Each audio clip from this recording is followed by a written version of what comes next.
Hello, I'm Dr. Aklelo Getachew, consultant urologist here in Kelina Hospital, Lagos. Did you know one of the most common and silent causes of male infertility is a condition called varicocele? In this video, I will explain what varicocele is, how we diagnose varicocele, and how it is effectively treated. What is varicocele?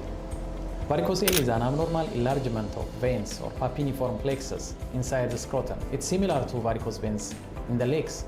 It's usually common on the left side than the right, and it starts to develop more often during adolescence. How does varicocele affect fertility? Varicocele impairs sperm production and function by increasing testicular temperature, reducing blood flow, and taking chemicals from the adrenal glands in a backflow into the scrotum, and by reducing oxygen supply to the testes, which leads to oxidative stress. These are some of the theories about how varicoceles cause low sperm count. This results in testicular atrophy. This will reflect in semen analysis as a reduction in sperm count, reduced motility, and abnormal shape of sperm cells. How is varicocele diagnosed? Diagnosis of varicocele is done by two ways: clinically and radiologically.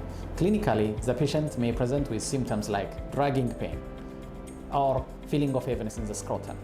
Also, the doctors can feel these enlarged abnormal veins by doing a simple physical examination. During physical examination, we ask the patient to cough, and while he's coughing, we'll feel those expansile enlarged veins in the scrotum.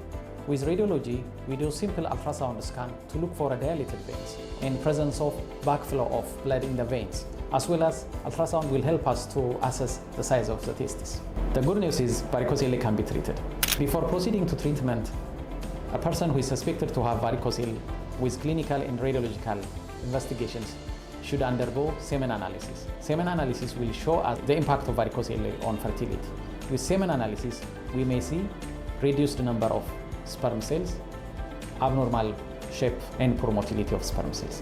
This varicocelectomy can be done in three ways: open varicocelectomy, microscopic varicocelectomy, and laparoscopic varicocelectomy. In all these three techniques, the main goal is ligating abnormally dilated spermatic veins.